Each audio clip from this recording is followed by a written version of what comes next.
Hello friends, ISST world में आपका स्वागत है। पिछले सेशन में हमने देखा था कि प्रैक्टिकल यूजेज क्या है पीएचपी का।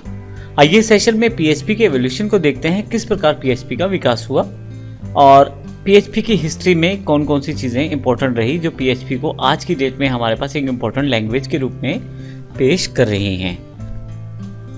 पीएचपी का सबसे पहला वर्जन 1 और 2 रहा है।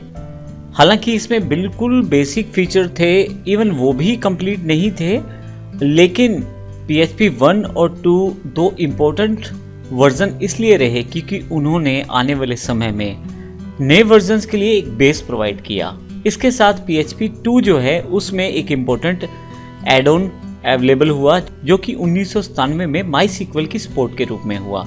PHP 2 के साथ आप MySQL से आप सेटअप कर सकते थे अपनी वेबसाइट्स को या अपनी स्क्रिप्ट्स को। इसके अलावा PHP 3 और 4 इम्पोर्टेंट वर्जन्स रहे, उनमें काफ़ी सारी नई चीज़ें शामिल की गई। Zend इंजन एक इम्पोर्टेंट इंजन था जो कि अभी भी PHP के साथ जुड़ा हुआ है, जिसका कार्य है PHP के कोड या स्क्रिप्ट्स को इंटरप्रेट करना है। तो Zend इंजन बिल्कुल शुरुआती दौर में था, लेकिन इसके साथ साथ काफ़ी सारे फीचर ऐड किए गए। जब PHP 3 और 4 का विकास हुआ, साथ में Zend इंजन में काफ़ी सारे फीचर्स भी ऐड हो गए। इसके साथ सुपर ग्लोबल्स, वेरिएबल्स और ऊप्स के कॉन्सेप्ट को भी PHP में 1998 में जोड़ा गया। PHP 4 का एक इम्पोर्टेंट ऐड ऑन था HTTP सेशंस। यदि आप यूजर्स की बात करें तो आप यूजर्स के साथ कार्य कर सकते थे, उसके सेशंस को बनाकर रख सकते थे PHP 4 में। अब इसमें बहुत सारे वेब सर्वर्स की सपोर्ट को भी साथ में जोड़ दिया गया। तो 3 और 4 भी एक बेस साबित हुए PHP 5 के लिए, क्योंकि सबसे कामयाब वर्जन जो रहा है वो PHP 5 है।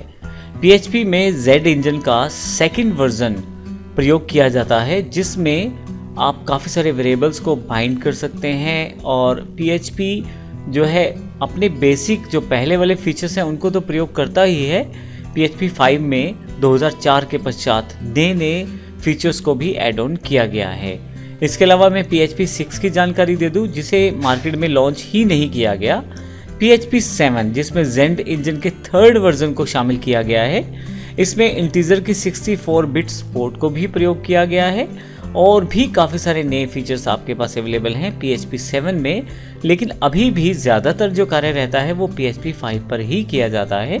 हालांकि PHP 7 को आहिस्ता आहिस्ता डेवलपमेंट में शामिल करना शुरू कर दिया गया है। तो ये एक बेसिक हिस्ट्री है PHP की, किस प्रकार PHP का एवोल्यूशन हुआ, किस प्रकार उसका विकास हुआ। यहाँ तक जो हमने जानकारी ली है वो PHP के बेनिफिट्स, फीचर, प्रैक्टिकल यूजेज और हिस्ट्री के बारे में ली है। अगले सेशन से हम PHP के प्रैक्टिकल एस्पेक्ट को देखना शुरू करेंगे, एग्जैक्टली PHP काम कैसे करती है, और उसके पश्चात आने वाले सेशंस में हम PHP की कोडिंग की शुरुआत भी करने वाले हैं। धन्यवाद।